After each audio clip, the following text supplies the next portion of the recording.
Hello, StarCraft fans! This is Falcon Paladin coming to you with yet another daily Legacy of the Void upload. This is a game between Harstem and Jim on Ruins of Endion. In the bottom left side of the map, we have the red Protoss player. It is Harstem. And in the bottom right side of the map, we have the blue Protoss player. It is Jim. This is from the Round of 32 series from WCS Spring 2016 Championship that wrapped up a couple of weeks ago now. And let's go ahead and get right on into it. It has been a while since we've done a PvP on the channel. I do try to get them in about once a week or so. Sometimes it's closer to 10 days. But I do try to make sure that those of you who are on the ladder playing Protoss can see how the pros are playing against other Protoss in high-stress situations like the ladder. No, this is not ladder level. This is professional level stuff. But still, a lot of the principles can apply. You can see different strategies people will try to go for. PvP is actually one of the more interesting mirror matchups right now, I'm going to have to say. It's not a lot of, Roach Ravager, Ling Baneling for Zerg. It's a lot of tank and flying tank, rather, and marine for Terran. But PvP, I mean, it used to be Disruptor Tennis for a while, but recently I've seen Sky Toss. I've seen a lot of Blink Stalker. I've seen Colossus even start to get mixed into this matchup as well. Definitely Immortals would play into it, because I have not seen a Protoss ever skip Immortal in this matchup, just because they do so well against Stalkers, and Stalkers are also very present. So we'll have to see how this works out for both of these players. Neither player choosing to wall off at this point, but pretty much identical builds along the other lines as well here. Cybercore on the way, Double Gateway on the way, and it looks like might be, nope, that's a scouting. That's a scouter for Harstem. Timing doesn't work out up here in the mineral account to go for an early expansion at all. Both players are really sitting here on one base, which does imply some early aggression planned by both of these players. Now, whether it's Adept or Stalker, I don't know. I would choose to go Stalker in this matchup just because they don't take the extra damage from Adepts. They are fast. They can catch any Adepts that try to run around your base and try to wreck your stuff. And so I definitely would recommend going Stalker. However, there it is. 2 Stalkers on the way for Harstem and 2 Adepts for Jim. All right, so Jim's going Adept. Harstem's going Stalker. I have to give the edge to Harstem in this situation. It's just as a matter of, can the Adepts sneak on in and start killing workers while the Stalkers are perhaps out a bit, out ranging around, trying to find stuff perhaps inside his own base, where the Mothership Core can handle them pretty darn easily. So we'll have to see how that works out for both of these players. Mothership Core is heading, immediately heading out here for some harassment. However, these are Stalkers in production by Harstem. Stalkers do exceptionally well against Mothership Cores, even to this extent that I think one Stalker can kill a Mothership Core if they just stand there shooting each other the whole time. Adepts running on out, holding this on like a watchtower. The probe sees exactly what is coming, sees the Adepts. Ah, such a good play there. Recognizes what is happening, going to stick around here, and is waiting for that Mothership Core too. Look at this! Mothership Core, run! Look how few hit points it has. Forced to retreat without doing much of anything whatsoever. Here come the Adepts trying to do some stuff. Stalkers in great position. Again, Mothership Core here too. Just waiting. Are they going to finish that? No, I was going to say that's a death trap. Adepts go in there, they die. Maybe they take 2 or 3 probes with them, but there is nothing else for them at all. Now I think they're just scouting. They're just running around trying to see if they can see what that next choice on the tech path is for Harstem. Oh no, they did finish. They did finish. And how many workers did they take? Was it one? One probe for 2 Adepts, which, as you can see here in the Resources Lost tab, does not favor Harstem very much. Jim definitely won that exchange. Wait. Resources Lost Jim. Sorry, not Jim. Harstem won in that exchange. I don't know why I said Jim. That was weird. Knocking down the unbuildable rocks here just to avoid a misclick in the future. Both players are getting their Nexuses at virtually the same time and going for Robotics Facility at virtually the same time. So both players are doing the same thing except for that double Adept opening and that double... Ooh, and a Stargate here. Getting a probe kill. Moving around here, trying to see what it can do. Taking shots from Stalkers. Run! If these guys had Blink, that would be so dead. But no, does manage to get out after killing a couple of workers there. So yeah, Stargate is mixed in here, obviously for Jim. And that's interesting, considering there was the Adept opening. I guess we do usually see Adept into Stargate type stuff, but the Oracle was kind of a surprise there too. So see, surprises abound in PvP. That's what I'm going to say. Hallucinated Phoenix running around. I don't think our red Protoss even has a Stargate. Nope. Does not. Has a Twilight Council, which is also different from his opponent, and a forward, nope, not a forward pylon, but a stasis ward. Stasis ward here, if you haven't seen one of these before, they do trap nearby enemies in stasis for 21 seconds. Trapped units cannot be attacked or affected by abilities. Oracle's trying to sneak on in, but man, there's so much anti-air here. All those sentries, all those Stalkers too. throwing up pylons just for photon overcharge in case there are adept drops or other scary things that are coming their way. So it's going to be Phoenix for Jim. Jim has a couple Phoenix here, another one in production. Looks like he's going continuous with the Phoenix Ball and the Immortal production as I predicted as well. So Jim's going kind of a Phoenix Immortal Stalker type play, which should be pretty darn good here. Harstem, on the other hand, is going for Blink Stalker Sentry. Is his composition of choice, as it is have Blink being Chrono Boost out there. Oracle desperately trying to find an angle, but man, the reaction time for Harstem has just been absolutely nuts. Does catch these two guys in stasis. They can't go anywhere. They can't attack or be attacked. So it's not like Jim can show up and actually take them out, but actually tossing down another stasis ward in full view. In full view of Harstem. This thing is cloaked as well, by the way. You cannot see it. Probably a robot of some kind of a construction.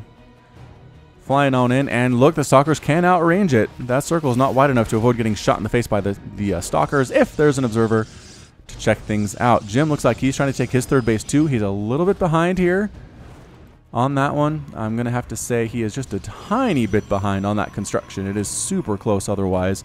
Blink still not done yet. Man, Chrono Boost. Even with Chrono Boost, that takes a while to do. Blink. +1 attack being researched by Harstem. Jim's just continuing with that Immortal count, and he has 2 now. Gonna have 3 compared to the, guess how many Harstem has? 0. So Immortals, even against Blink Stalkers, do super well. Do excellent, excellent damage. As you can see right here, 50 damage versus Armored. They have 300 hit points, plus that barrier ability that pops up and absorbs up to 200 damage. That was knocked down to 100 damage in the latest patch of StarCraft 2, but this tournament was played before that patch happened. It was like, tournament over, and then StarCraft was like, patch! So we're going to see some of the older stuff here. They weren't huge changes, just changed the anti-air capabilities of the Liberator, as well as the Immortal Barrier, and also knocked down the cost of the Swarm Host. I'm not sure if we're going to see any more of those, but it does seem like that's something that Blizzard is trying to encourage. Hallucinated Phoenix, again, scouting stuff out here. There is definitely a Stasis Ward sitting there, too. I like the Stasis Ward play from Harstem, or from Jim, rather. That's a defensive Stasis Ward there. Sneaking around, Hallucinated Phoenix. Harstem says, no, I don't care if you're hallucinated or not. I'm going to kill you with all of my Stalkers. Okay, not all of them, because some of them are down here as well. Army Supply, 43 to 46. Worker Supply, 57 to 59. Both players are just pretty much doing the exact same speed stuff here. Yes, there are differences in the composition, even though they're both getting +1 attack and charge at exactly the same time. Templar Archives coming up for Harstem. I think he might be saving his gas. Yeah, saving some gas there for Archons. Archons are excellent in this matchup as well. They don't take extra damage from Immortals. They don't take extra damage from Stalkers. They have a lot of HP, and they do splash damage. Pretty fancy stuff. So I think at this point, Harstem, I like the decision he's making. Oh, but no, Jim's going for one too.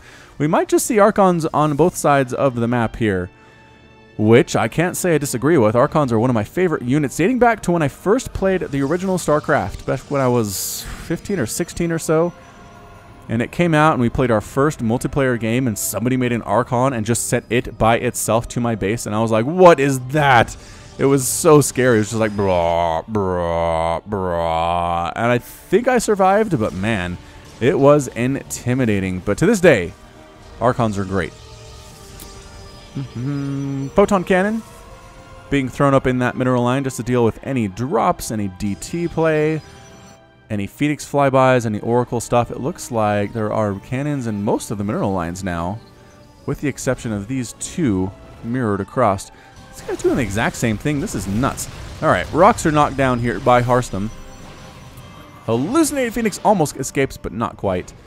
And, I mean, is Harstem just really going to sit here on 3 bases, try to max out, and then go for it? Sure seems like that might be the plan here. Templar are here, and he's getting Storm, too. So Harstem wants Archons and Storm. Storm not as good against Protoss as it is against Terran and Zerg, just because a lot of these units that your opposing Protoss player has are very beefy.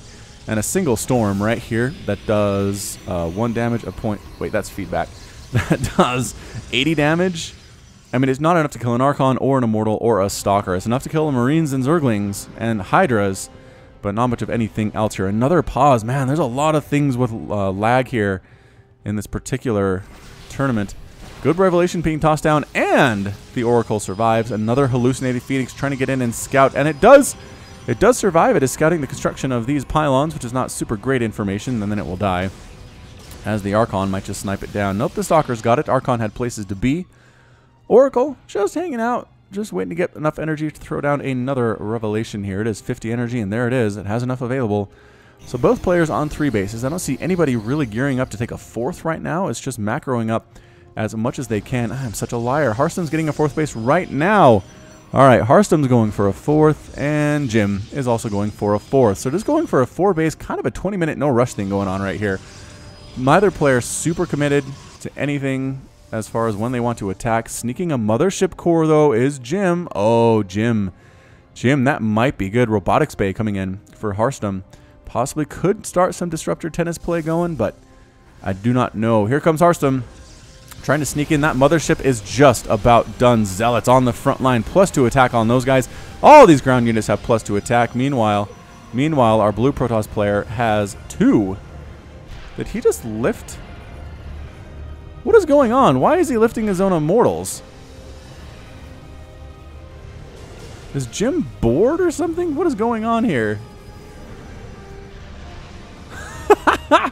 I don't know what's happening, but either way, Harstem did take down the constructed Nexus there. Jim is practicing his Graviton beam usage. I guess he doesn't want to get feedback. Is that what he's doing here? Trying to avoid getting feedback cast on him, because if you don't have enough energy, then feedback doesn't do anything to you. But all right, so here's Jim. Mothership extraordinaire. Cloaking everything here. Does everything else the Mothership core does, but just does throw down a cloaking field over the buildings and the units that are beneath it. So here comes Harstem. Can he see that? He does have an observer here. One observer. If Jim can snipe it down, it might be a freaking big deal. Does Harstem know? Does he know? There's the feedback. There's the feedback. The Phoenix lives with 1 hit point. 1 hit point. I think it would be dead except for the fact that those practice lifts happened over there in the main base. That was so darn strange. Gravitic boosters coming up here. That's the one that does movement speed of observers. Harstem wants his observers to be fast so we can scout this invisible stuff, but both players are just doing the dance right now. Again, nobody really wants to commit. Harstem says, when you're ahead, get more ahead. Throwing up a base at the gold. He's going to try to hold it. Phoenix getting blinked on top of Archons and Immortals. A lot of feedbacks going down everywhere. More feedback storming on top of all these units for Jim. Just standing right on in here. Is the observer still alive? I don't know that it is. There's one back there, though, so it doesn't really matter. This base forcing a cancel on the Nexus, and Jim decides to back on out. Mothership getting shots off of her own. Does do 6 damage of 6 attacks each. Yep, so it's like 30 damage per shot. Not bad. Not terrible. 3 workers die in there as well. 175 to 190 total supply. Jim storming everything. You don't have to see it to storm it. That's what I always say. The Stalkers really try to take down that Mothership. Can't quite do it. More storms, more feedbacks. Harstem's APM got to be through the roof right now. Yeah, over 500 for Harstem, over 300 for Jim. Does he want to go into those cannons? No. No, Jim does not. Taking out that Stalker, holding the Xel'Naga Watchtower, and now nobody is holding the Xel'Naga Watchtower. How do you get down there? Do you have to blink down there? Or drop down there? I never noticed that about this map. This one's just on high ground, but this one to hold it, I think you do have to drop a unit or blink if you're Stalker. All right, we're leading with the Archons. Here is Jim. +3 attack has finished. And for the +2 attack over here, almost completed for Harstem, almost on the +3. Both players just wiggling their mouses, clicking all over the place. We can see on the map where they're clicking. Click, click, click, click, click. Nexus being constructed, and Izzy Harstem going for it here then. Archon versus Archon.